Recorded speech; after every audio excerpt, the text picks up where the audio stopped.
기도드립니다. 아멘. 이 철학자 파스칼이 하나님이 기도를 만드신 목적은 피조물에게 어떤 일이 유발하는 존재로 특권을 부여하기 위해서이다, 이런 말을 했습니다.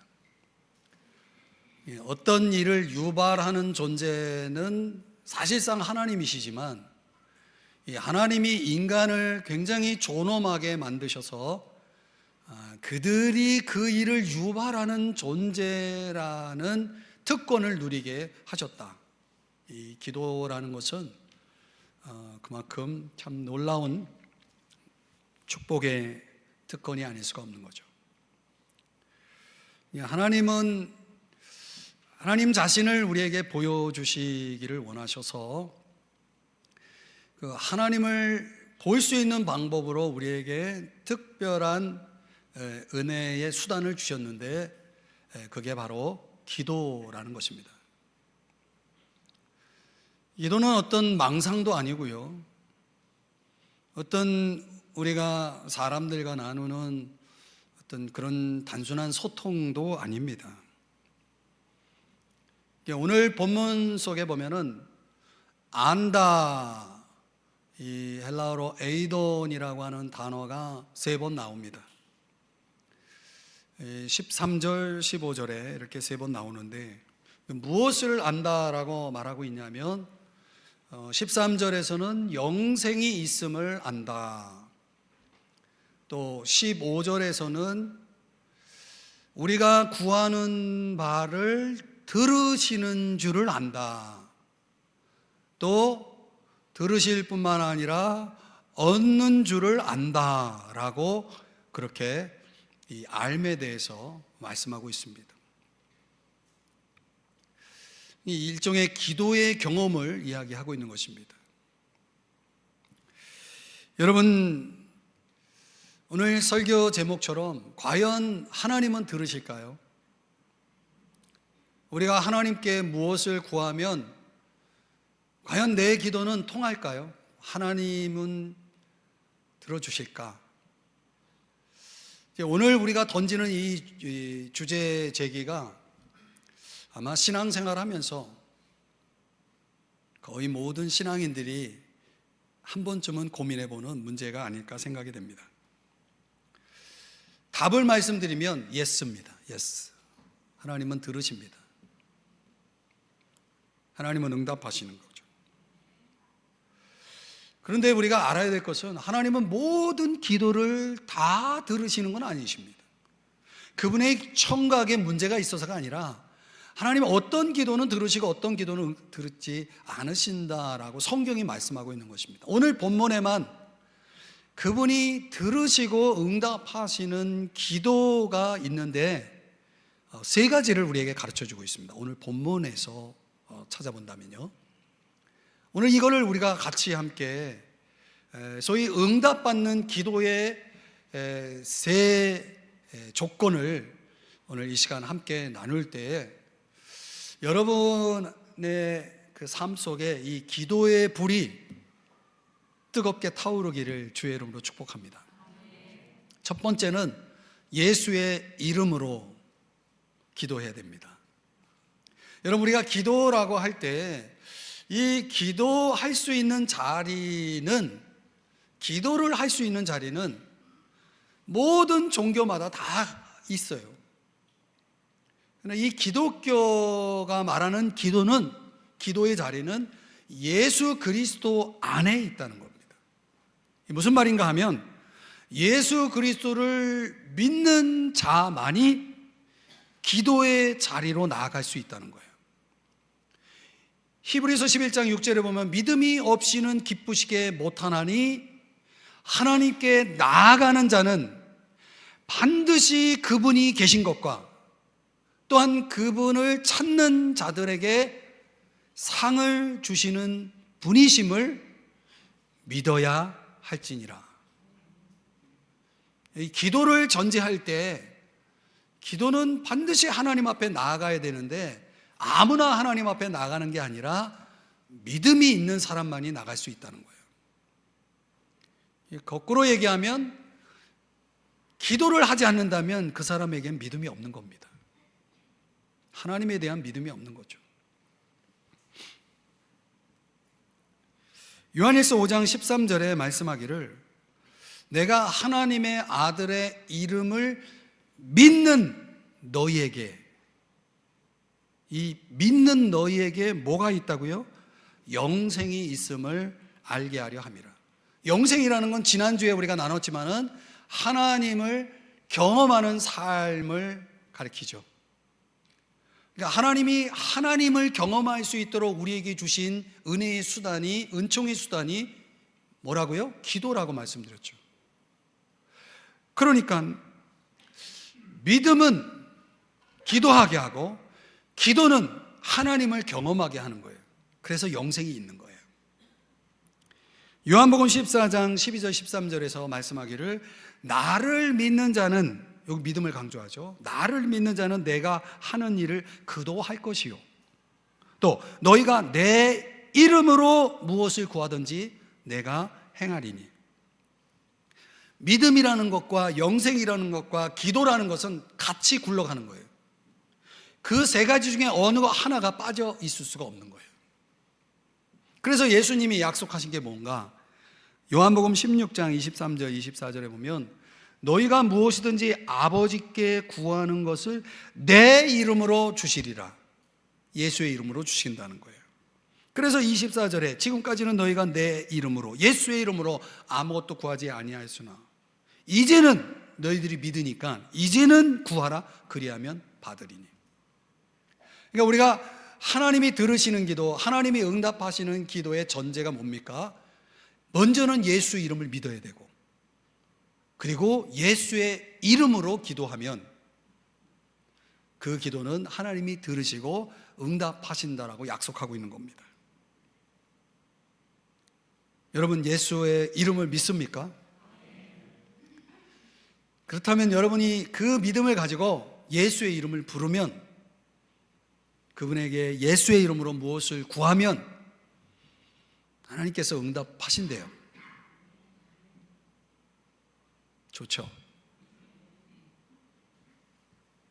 이걸 알아도 기도를 안 하는 사람이 거의 답니다. 두 번째로, 하나님이 들으시는 기도는 하나님의 뜻대로의 기도입니다. 자, 14절 말씀해 보시면은 그를 향하여 우리가 가진 바 담대함이 이것이니 그의 뜻대로 무엇을 구하면 들으십니다. 자, 두 개의 단어가 우리가 주목할 부분인데요. 담대함이라고 하는 이 단어는 문자적으로는 말의 자유입니다.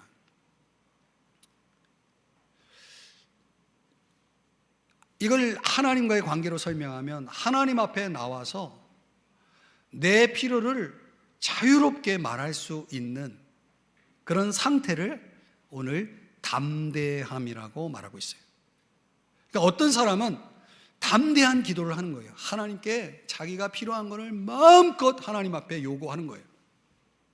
이 필요, 저 필요를 하나님께 마음껏 스피치를 하는 거죠. 그럴 자유가 있어요. 그러니까 우리의 기도가 하나님이 들으시는 기도가 될 때에 그 기도는 담대한 기도가 되는 거예요. 자녀들이 부모가 내 요구를 들어줄 거라고 믿을 때에 담대하게 부모님에게 무엇을 요구할 수 있는 거죠. 하늘의 아버지도 마찬가지죠. 우리가 어떤 필요를 요구할 수 있는 그 담대함은 기도 생활에 있어서 매우 중요한 겁니다. 그런데 그런 담대함이 있기 위해서 그 담대함의 기도가 충족되는 조건이 있어요. 그게 뭐냐? 요한일서 3장 21절 22절에 보면 우리가 오래전에 살펴본 본문입니다.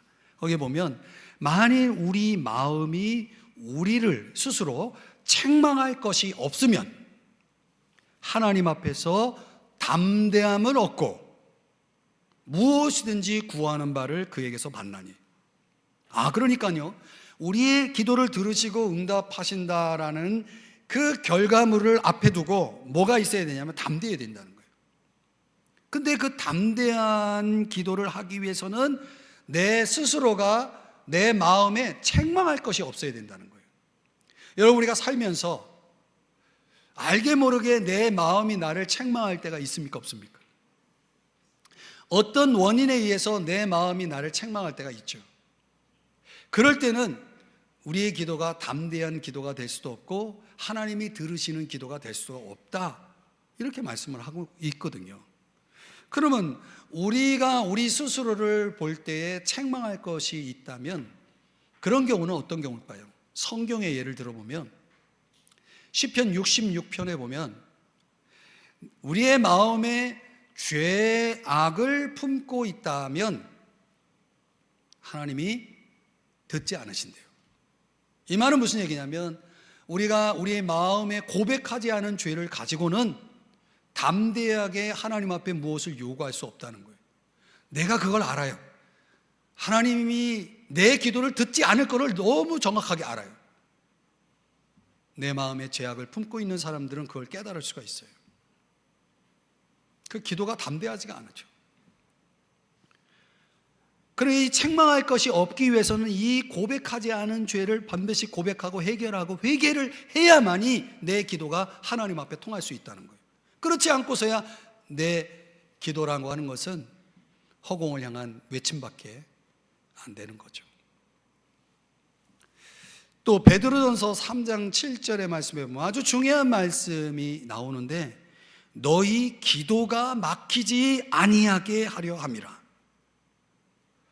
이 말은 무슨 얘기입니까? 하나님이 들으시지 않는다는 거거든요. 하나님이 그 기도를 응답하지 않겠다는 거거든요. 기도가 막힌다는 것은.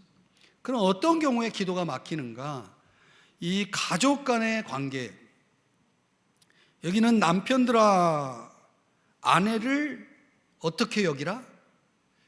귀히 여기라 라고 말하고 있잖아요. 그래서 우리가 배우자를 부를 때 뭐라고 부릅니까? 여보.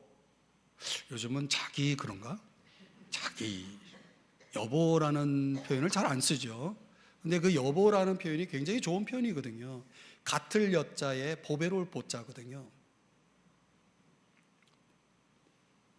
그러니까 보배와 같은 존재요, 이렇게 귀히 여기는 그 존중의 언어거든요. 그게 표현이거든요. 여기는 남편들아라고 말하고 있지만 요즘은 또 매 맞는 남편도 있다고 그러더라고요.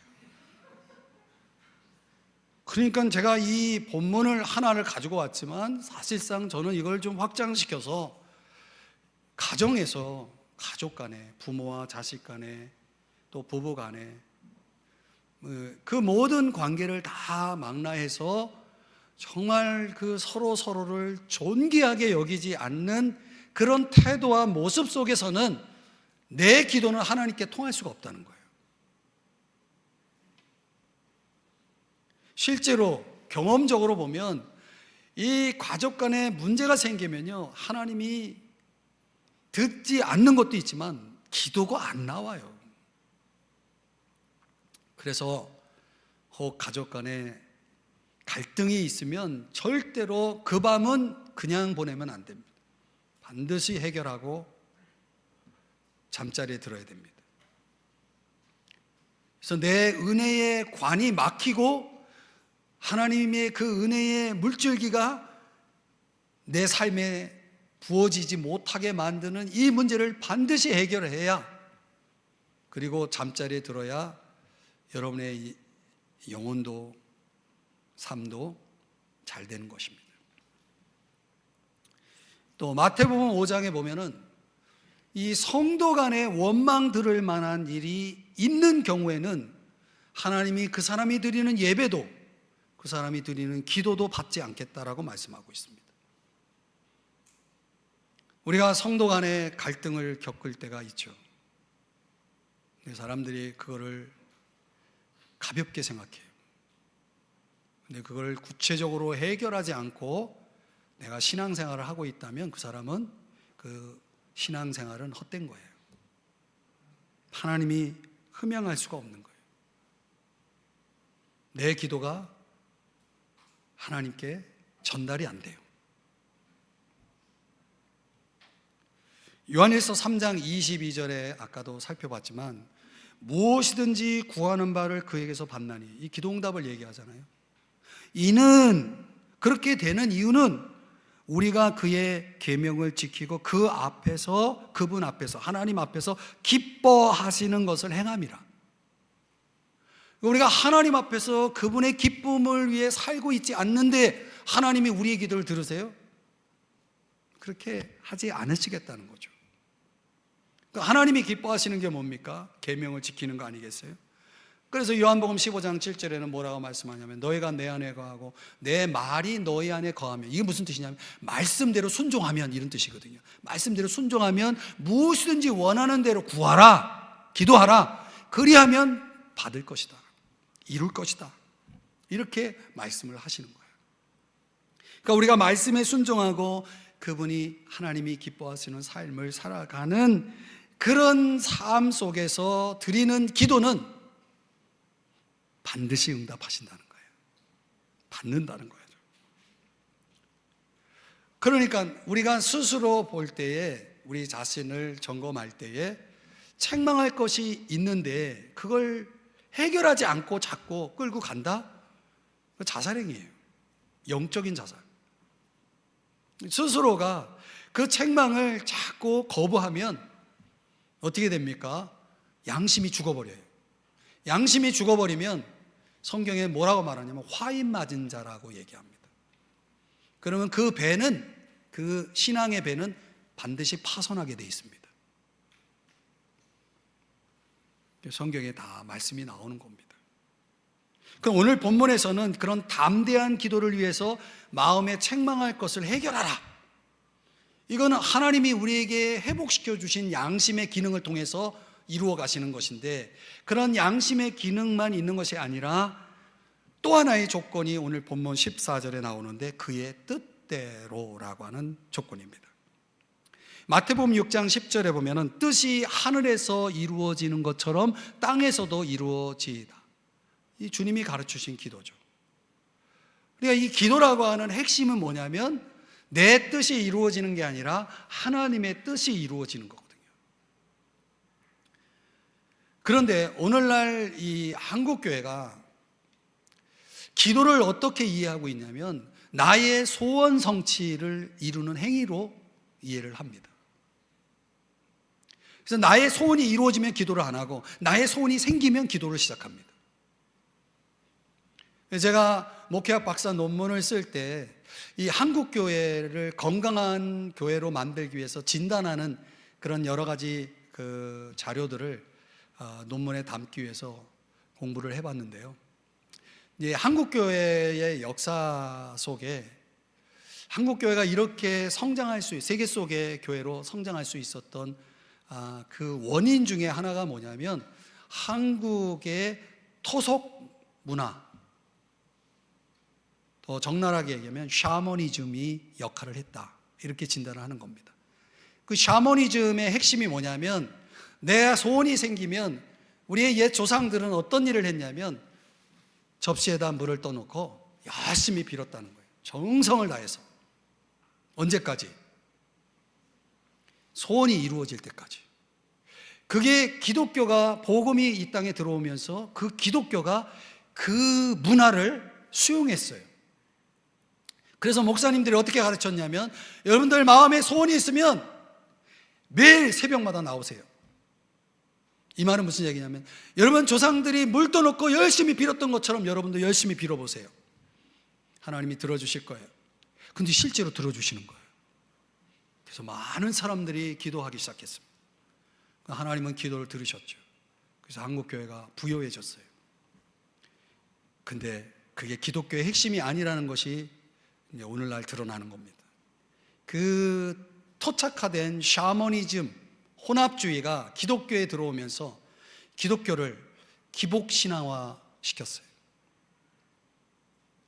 그래서 신앙의 목적이 궁극적으로 신앙생활의 근본 목적은 하나님 영광이어야 되는데, 하나님의 뜻을 이루고 하나님 영광을 위해서 우리가 신앙생활을 해야 되는데, 사람들의 목적이 뭐가 됐어요? 내 뜻을 이루고 내 영광을 위한 신앙이 되어버렸다는 거죠. 그게 기복신앙이라는 거죠. 여러분, 우리가 기도해야 되는 이유는 내 소원을 이루는 차원도 있을 수 있지만은 그게 본질은 아니거든요. 기도의 초점은 하나님의 영광입니다. 그래서 예수님께서 요한복음 14장 13절에서 뭐라고 말씀했냐면, 너희가 내 이름으로 무엇을 구하든지, 이 기도죠, 내가 행하리니, 응답이죠. 그 왜 기도했고 왜 응답했느냐? 이는 아버지로 하여금 아들로 말미암아 영광을 받으시게 하려 합니다. 그러니까 우리는 왜 기도해야 되느냐? 하나님의 뜻을 위해서, 하나님의 영광을 위해서 기도해야 된다는 거예요.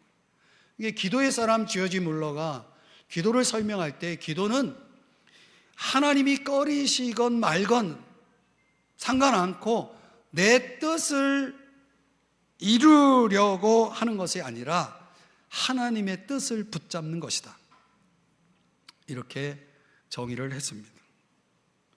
그러니까 저와 여러분이 응답받는 기도를 시작한다면 반드시 그 전제가 뭐냐? 하나님의 뜻이 무엇인지를 알아야 된다는 거예요. 그럼 하나님의 뜻을 어떻게 알 수 있느냐? 대표적으로는 성경이죠. 그래서 항상 기도하기 전에 하나님의 말씀을 읽어야 되는 겁니다. 어떤 사람은 기도만 해요. 굉장히 위험한 겁니다. 그건 샤머니즘이에요. 성경이 없는 기도는 샤머니즘입니다. 100%. 하나님의 말씀이 항상 앞에 있어야 됩니다. 개인 기도든 회중 기도든 모든 면에 있어서 말씀이 먼저 들어가야 됩니다. 기도회를 해도 하나님 말씀이 선포되고 그 말씀 가지고 기도를 해야 그게 기독교에서 말하는 기도가 되는 겁니다.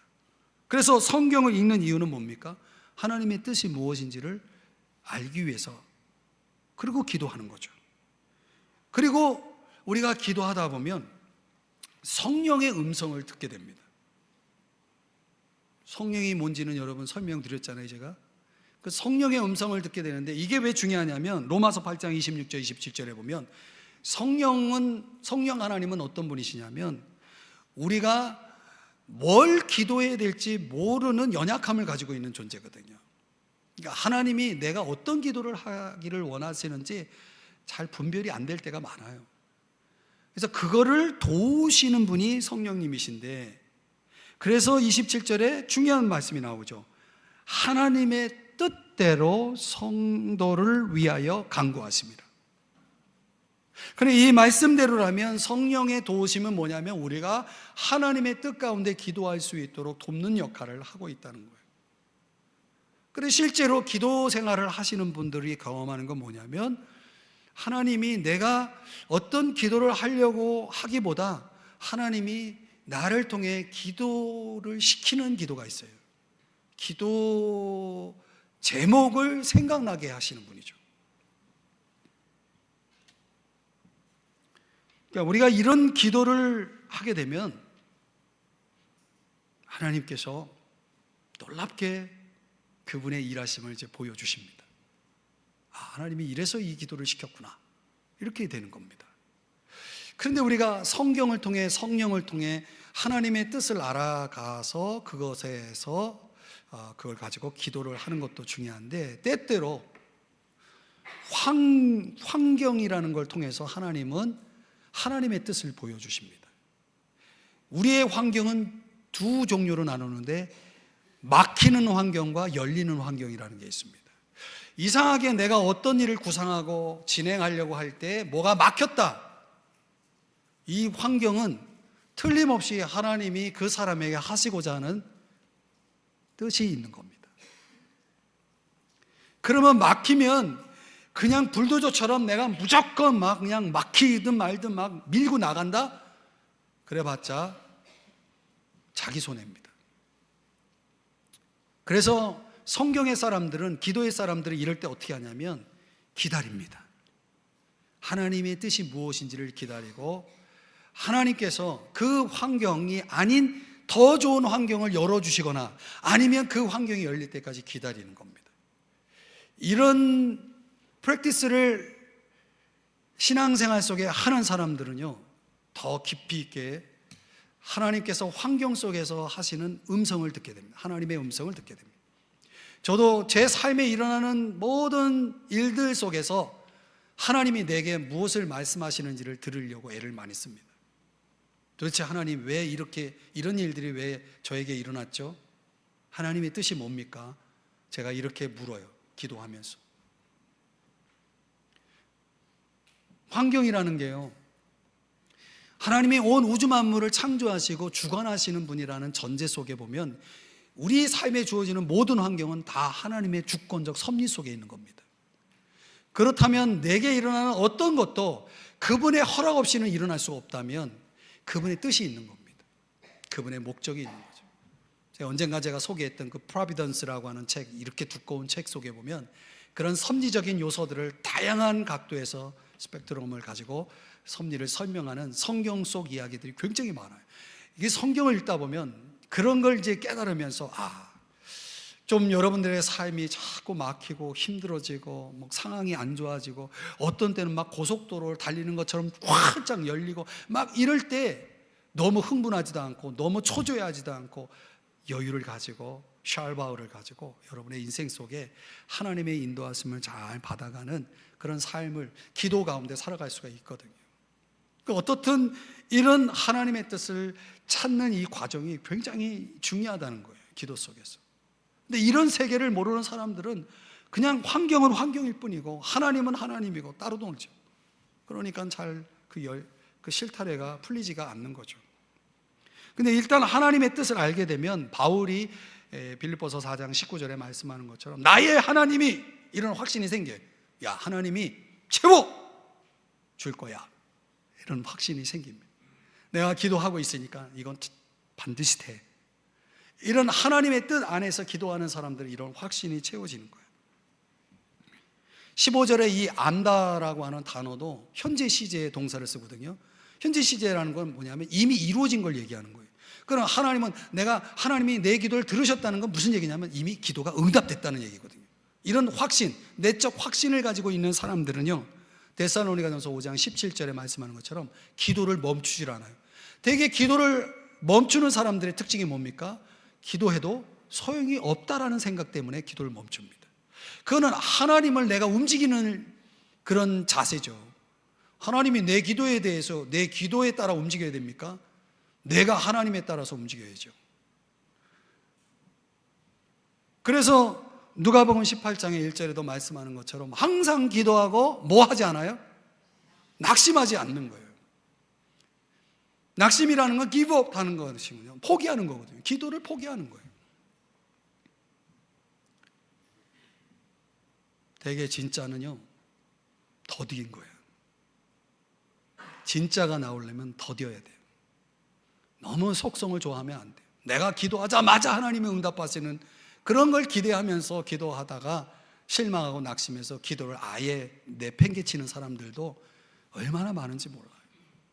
그건 하나님의 뜻 안에서 기도하는 이 훈련이 안 됐거나 여기에 대한 무지 때문에 벌어지는 일들이죠. 그러니까 우리가 기도에 있어서 가장 중요한 건 하나님의 뜻인데 그럼 그 뜻을 찾아야 될 거 아니에요. 그래서 성경을 통해서 가장 확실한 것은 성경을 펼쳐서 이 지금의 이 문제와 성경 어떤 말씀과 연결돼서 적용할 수 있는 원리와 약속을 찾아내는 작업이 필요한데 성경을 많이 아는 사람일수록 그 찾는 시간이 줄어요. 그러니까 성경을 모르면 창세기서부터 요한계시록 66권을 다 들춰봐야 되니까 거의 헤매다가 끝나죠. 여러분, 하나님의 뜻대로 기도하면요 반드시 응답하십니다.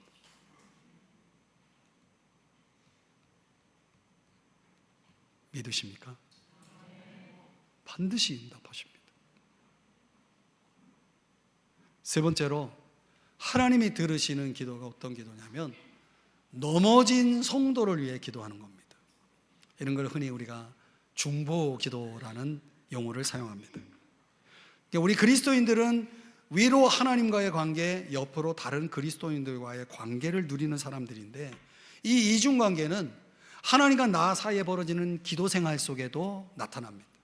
그래서 옆으로 다른 형제 자매들과의 관계 속에서 그들을 위한 기도가 내 기도 생활 속에 들어오는 거예요.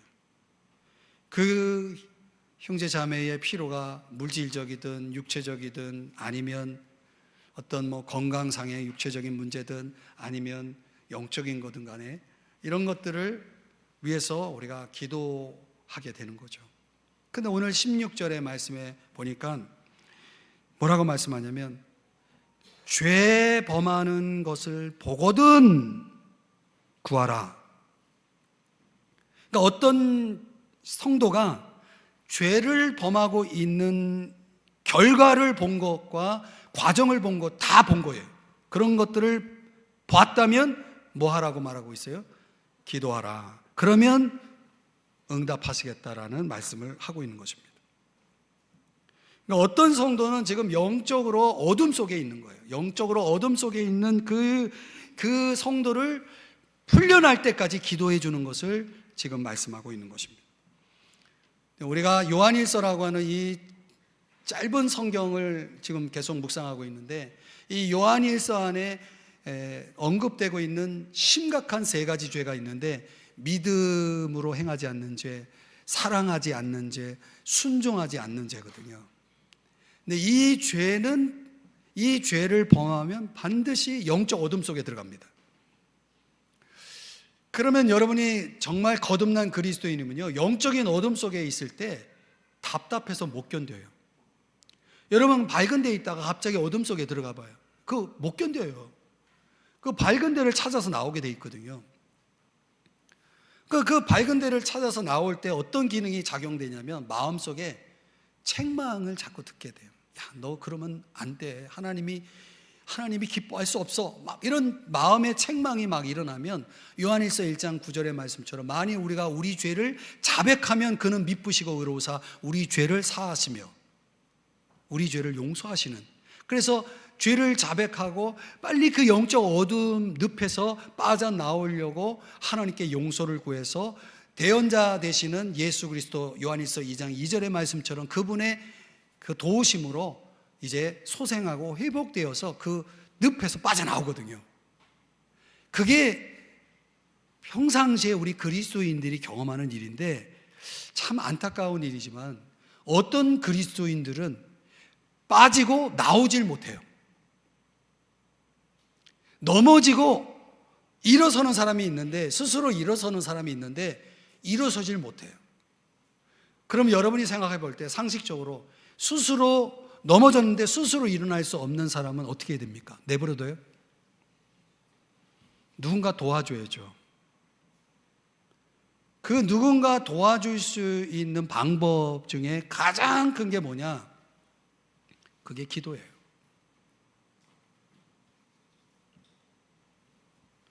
그냥 우리가 누군가 넘어진 것을 봤는데 그 넘어진 것을 보고 비아냥대고 비난하고 가십하고 다른 사람들에게 자꾸 흉보고 이런 식으로 반응하는 것은, 이건 세상 사람들이에요. 어떤 경우에 세상 사람도 그런 거는 안 해. 그런 행동 안 해. 근데 우리 믿는 사람들이 다른 성도의 허물을 그걸 보았을 때, 노아가 술 취해서 벌거벗은 것을 보고 함이 그걸 다른 형제들한테 흉보면서 그걸 드러내잖아요. 그런 행동을 하면은 그 사람은 하나님이 보게 하신 그 목적을 성취하지 못하기 때문에 그 사람에겐 하나님이 주신 좋은 기회를 놓치는 거죠. 그러니까 누가 도울 수 있냐면 본 사람이 도울 수 있는 거거든요. 넘어진 것을 본 사람이 도와줄 수 있는 거거든요. 내가 보지 못했다면 도와줄 수가 없는 거예요. 근데 본 사람과 넘어진 사람이 서로 가깝지를 않아. 내가 누군가 넘어지는 걸 봤어. 근데 내가 별로 가깝지도 않고 좋아하지도 않아. 그럼 어떻게 됩니까? 여러분, 이라면 그냥 못 본 척하고 도망가는 건 아닐 것 같은, 못 본 척하고 그냥 지나가겠죠? 그죠? 근데 우리 신앙인은 누구든지 보거든, 이게 이제 하나님 말씀하시는 거예요. 구하라 그랬어요. 기도하라는 거예요. 이건 명령이에요.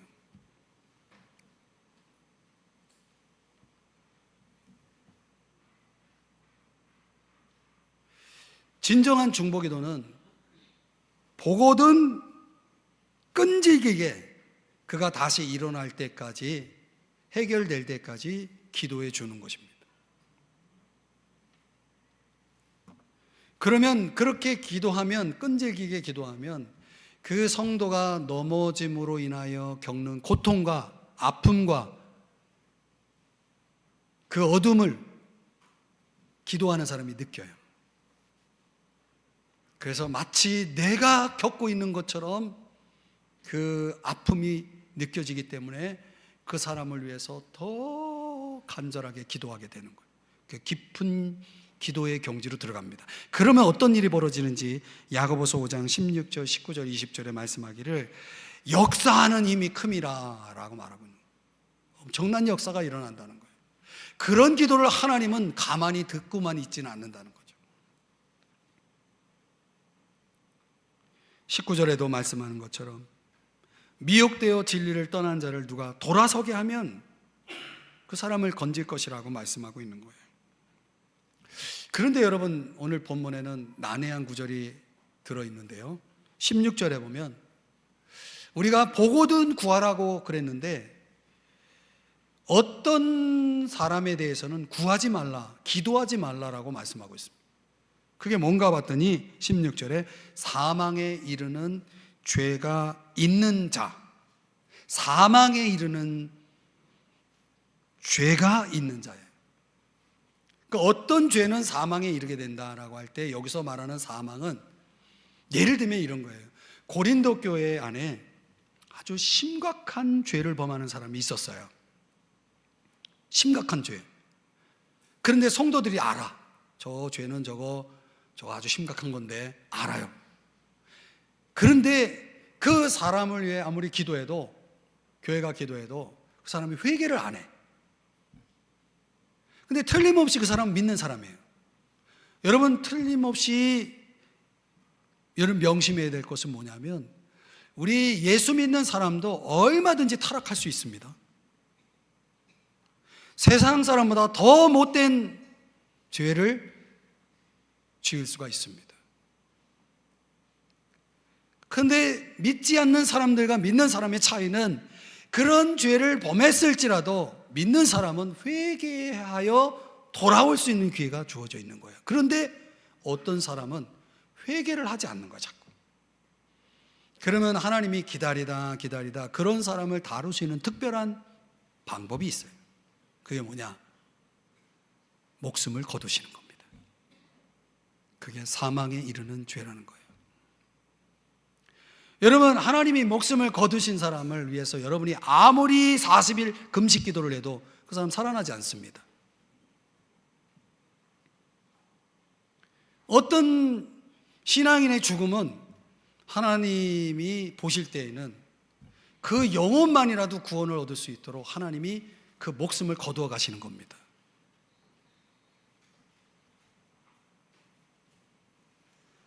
그래, 오늘 우리가 살아있다는 것은 뭘 의미하는 거냐면 하나님 앞에 진정한 회개를 할 수 있는 기회가 주어져 있다는 그런 반증이기도 합니다.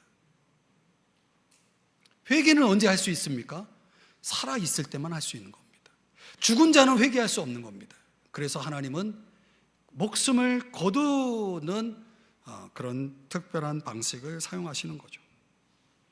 이 크리스토퍼 말로의 작품인 이 포스터스 박사의 비극이라는 작품에 보면 그 포스터 박사가 이 바꿀 수 없는 운명에 대한 절규를 이렇게 표현합니다. 내 마음은 너무나 강팍해져 회개조차 할 수 없다. 회개조차 할 수 없구나.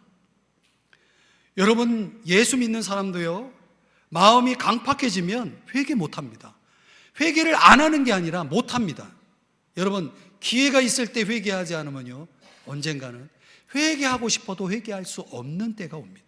이 말은 무슨 얘기냐면, 하나님이 그동안 고집스럽게 회개하지 않고 있는 그 사람 위에 진노를 딱 위에다 두고 계셨다가 그 진노를 쏟겠다는 거거든요. 여러분, 회개할 수 없다는 게요, 인간에게 있어서 가장 큰 비극입니다.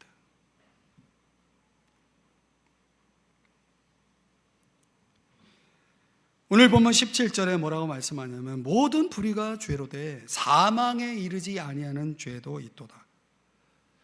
이걸 지금 설명드린 내용으로 정리해 보면, 내가 살아있다는 것은, 이 살아있는 내가 죄를 짓고 있다라고 한다면 그 죄는 아직 사망에 이르지 아니하는 죄가 되는 거예요. 그러나 어떤 죄는 회개하지 않을 때에 하나님은 거두시겠다는 거죠. 사랑하는 여러분, 오늘 우리가 넘어진 성도를 보았을 때 저와 여러분에게 주어진 과제는 뭐냐면, 내가 그것을 보았다면, 보지 못했다면 할 수 없는 거고요, 보았다면, 내가 알았다면 그 사람을 위해서 철저하게 기도를 시작하는 겁니다. 그걸 누구에게 얘기하는 게 아니라 그걸 하나님 앞에 내려놓고 기도하는 겁니다. 그렇게 기도하면요, 하나님의 응답이 있을 것을, 역사하는 힘이 많을 것을 말씀하고 있습니다. 정말 우리가 하나님 앞에 기도 응답으로 풍성하게 그 은혜를 경험할 수 있는 그 통로가 뭐냐면, 이런 사람들을 위한 기도를 하나님이 긴급 기도라고 말하는데 긴급하게 움직이십니다. 왜냐하면 그 영혼이 불쌍하니까, 천하보다 귀하니까 하나님이 긴급하게 움직이시는 거예요. 그런데 안타깝게도 아무도 보는 이가 없어. 그건 그 사람의 책임이에요. 내가 그만큼 성도 간의 교제를 단절하고 있는 것입니다. 내 삶을 오픈하고, 그래서 서로 병낫기를 위해 서로 기도하라. 야고보서 5장 16절의 이 얘기는 내 삶에 내 연약함을 오픈하라는 얘기거든요. 그는 직접 목격한 건 아니지만, 이 형제가 이런 연약함이 있구나 알게 되었다면 이제는 서로 기도가 가능해지는 거죠. 그런 역사하는 힘이 많아지는 거죠. 그렇게 된다는 거예요. 여러분, 결론적으로 말씀드리면, 누가복음 10장 42절의 말씀에 보면 이런 표현이 나와요. 한 가지만이라도 족하니라. Only one thing is necessary.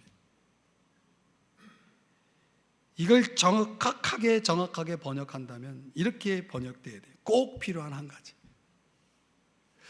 도대체 예수님께서 말씀하시고자 하는 이 꼭 필요한 한 가지가 성경에서 무엇이라고 생각하십니까? 그것만이라도, 다른 거 다 못해도 이것만은 꼭 했으면 좋겠다, 이건 꼭 필요하다 라고 하시는 게 뭘까요? 퀴즈. 저는 답을 가르쳐드리고 묻습니다. 지금 우리가 무엇을 나누고 있습니까? 다른 거 다 못해도 이것만은 꼭 필요하다, 이 한 가지는 꼭 필요하다. 그게 뭐예요? 기도예요. 근데 사람들은요, 거꾸로 해요. 다 해도 기도만 안 해요.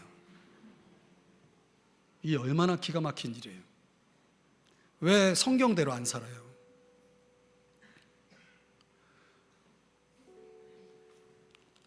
요한복음 15장 5절에 뭐라고 말씀하냐면, 나를 떠나서는 너희가 아무것도 할 수 없다라고 그랬잖아요. 이 말은 무슨 얘기냐면, 기도는 우리의 삶의 일부가 아니에요. 어떤 시간이 아니에요. 기도는 우리의 삶의 전부여야 된다라고 말씀하시는 거거든요. 여러분, 기도 생활이 없다라고 하는 것은 그 사람에게 믿음도 복음도 없다는 것과 마찬가지입니다. 여러분, 우리가 그분 없이는 못 산다면 그분을 만나야 되잖아요. 근데 그분을 어디서 만날 수 있어요? 교회 가면 만나요? 아니에요.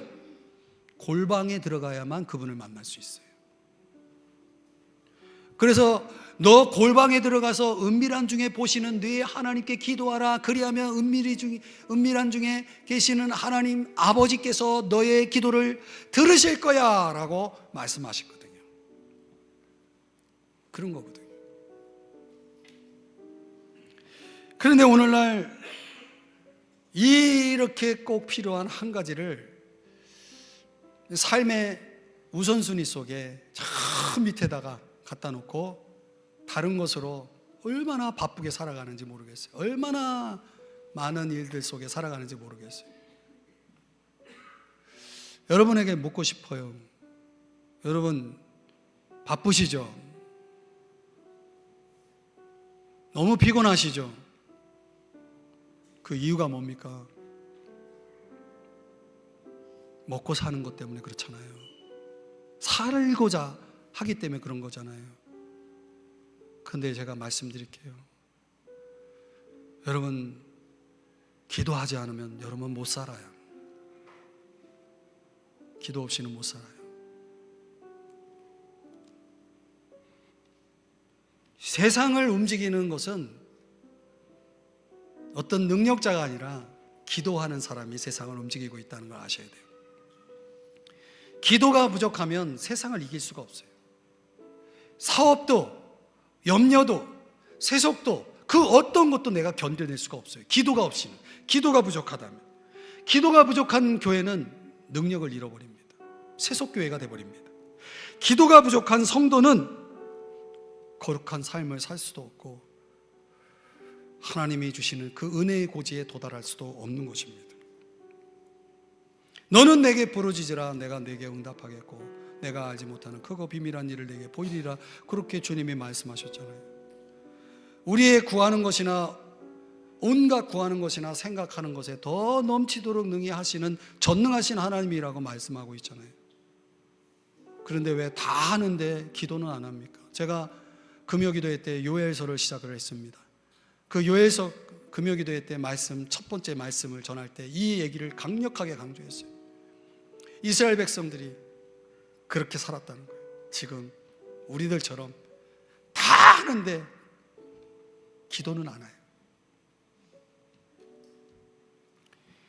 사울이 바울이 되는 데 있어서 그 변화를 보여주는 첫 번째 증거가 뭐냐면 성경이 이렇게 말합니다. 보라, 그가 기도하는 중이다. 여러분 신앙인들이 진정으로 변화된 것을 나타내는 첫 번째 가장 중요한 개혁의 증거가 뭐냐? 그 사람이 개혁되었다, 변화되었다는 걸 알 수 있는 첫 번째 증거가 뭐냐? 그 사람이 기도를 시작하는 거예요. 그래서 저는 어느 날 갑자기 평소에 안 보이던 분이 새벽 기도 나오면 겁나요. 둘 중에 하나거든요. 그 사람이 변화되었던지, 이제 변화가 시작되었던지, 아니면 뭔 일이 터졌구나. 전자이길 바라죠. 어느 날 하나님께서 저에게 말씀하셨어요. 야, 너 베델로 올라가라. 너 기도를 회복해야 되지 않냐. 근데 하나님이 저에게 말씀하시는 그 기도의 회복은 제가 지금까지 신앙생활하면서 가장 많이 기도했을 때가 언제냐면 청년 때예요.